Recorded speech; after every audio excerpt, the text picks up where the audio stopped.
오늘 우리에게 주시는 하나님의 말씀은 누가복음 1장 26절에서 38절까지 말씀이에요. 누가복음 1장 26절에서 38절까지 말씀이에요. 우리 성경책을 같이 찾아봤으면 좋겠습니다. 그러면 26절부터 제가 읽겠습니다. 여섯째 달에 천사 가브리엘이 하나님의 보내심을 받아 갈릴리 나사렛이란 동네에 가서 다윗의 자손 요셉이라 하는 사람과 약혼한 처녀에게 이르니 그 처녀의 이름은 마리아라. 그에게 들어가 이르되 은혜를 받은 자여 평안할지어다. 주께서 너와 함께 하시도다 하니 처녀가 그 말을 듣고 놀라 이런 인사가 어찌함인가 생각하매 천사가 이르되 마리아여 무서워하지 말라. 내가 하나님께 은혜를 입었느니라. 보라 내가 잉태하여 아들을 낳으리니 그 이름을 예수라 하라. 그가 큰 자가 되고 지극히 높으신 이의 아들이라 일컬어질 것이요.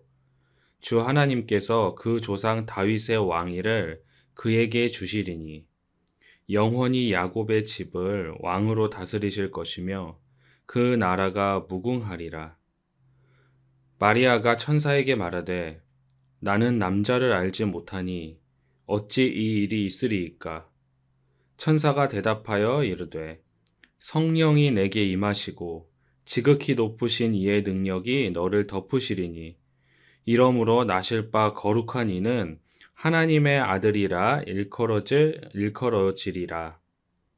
보라 내 친족 엘리사벳도 늙어서 아들을 배었느니라. 본래 임신하지 못한다고 알려진 이가 이미 6달이 되었나니 대저 하나님의 모든 말씀은 능하지 못하심이 없느니라. 마리아가 이르되 주의 여종이오니 말씀대로 내게 이루어지이다 하매 천사가 떠나가니라. 아멘. 이번 주간은 대림절 두 번째 주간이죠. 우리가 지난주에는 아동부에서 시므온 이야기를 설교로 들었을 거예요.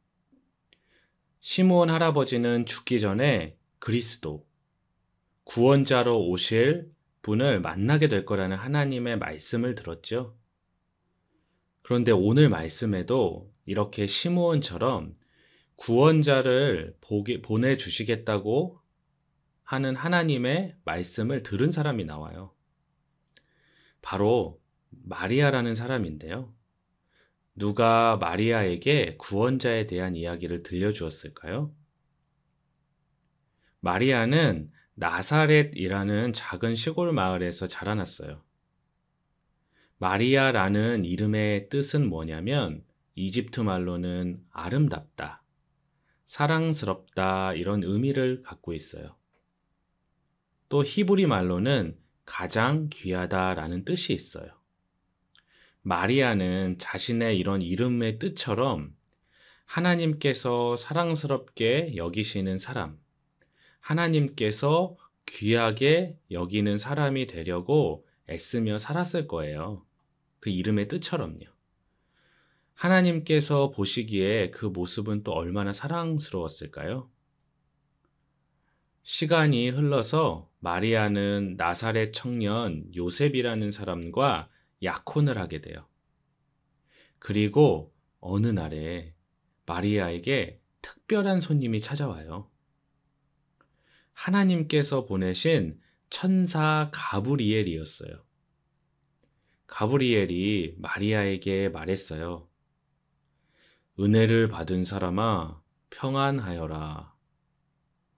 주께서 너와 함께 하신다.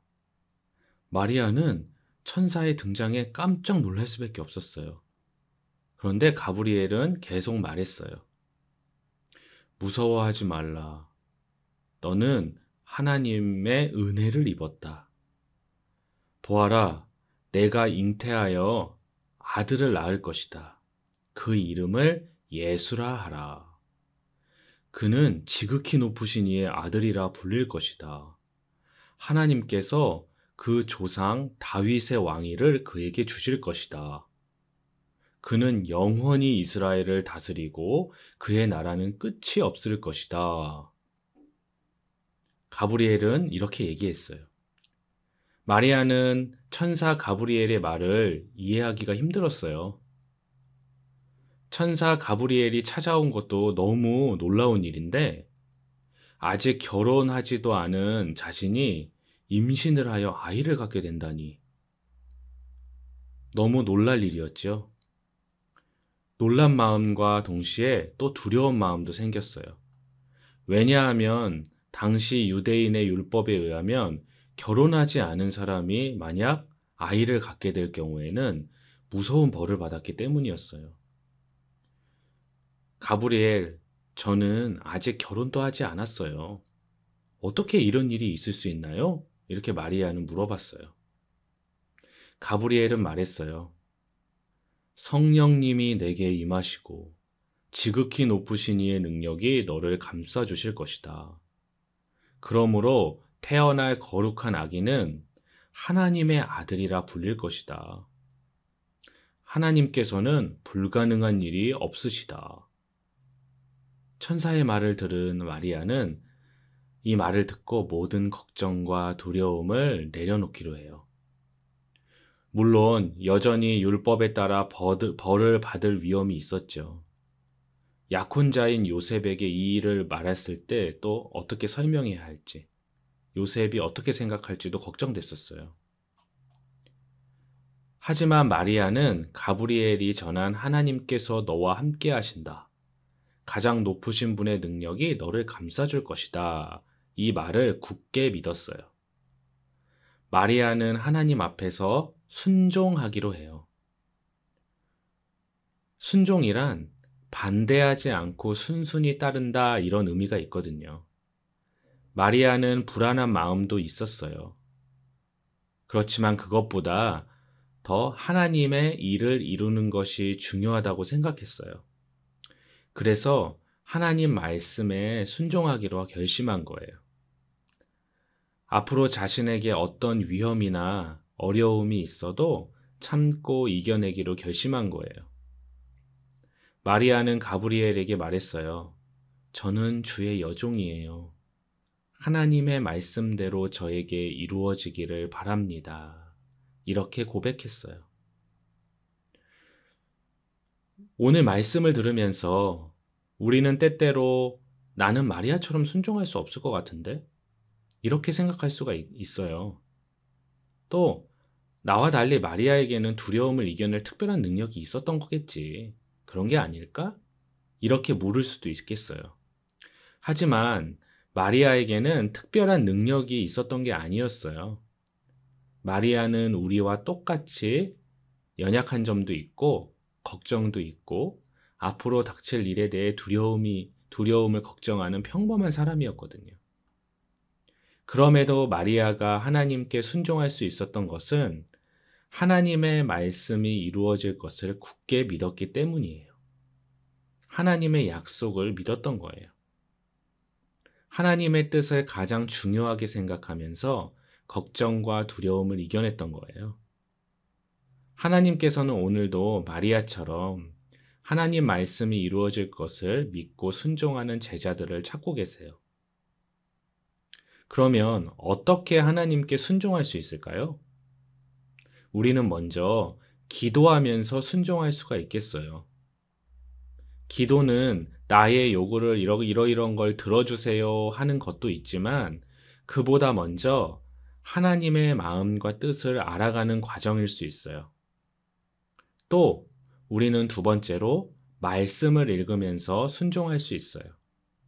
말씀을 통해서 하나님을 믿고 살아갔던 수많은 사람들이 어떻게 순종했는지를 배우고 깨달을 수 있게 되거든요. 오늘 그리고 이 한 주간은 대림절 두 번째 주간이죠. 하나님께서는 우리가 순종하는 제자가 돼서 이 땅에 오신 예수님을 기쁘게 기다리기를 원하세요. 천사 가브리엘이 전한 말씀에 마리아가 하나님의 말씀대로 저에게 이루어지기를 바랍니다. 이렇게 고백했던 것처럼 우리도 하나님 말씀에 순종하면서 예수님 태어나신 성탄절, 크리스마스를 기다리는 귀한 시간이 됐으면 좋겠습니다.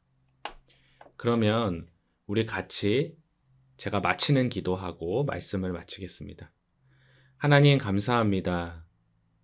이렇게 가정 예배를 드릴 수 있도록 도와주시고 또 우리가 찬양하고 말씀을 들으면서 하나님의 뜻을 알고자 이렇게 귀를 기울입니다. 오늘 말씀을 통해서 마리아처럼 주님의 말씀이 내게 이루어지기를 바랍니다 라는 순종의 고백을 할 수 있는 우리 모두가 될 수 있도록 도와주세요. 이 대림절 기간에 다른 것에 시선을 두기보다, 다른 것에 더 마음을 두기보다 예수님이 우리를 위해 이 땅에 오심을 감사하며 그것을 더욱 기다리며 예수님과 더 가까워질 수 있는 이 시간들이 될 수 있도록 인도해 주세요. 감사드리며 예수님의 이름으로 기도합니다. 아멘.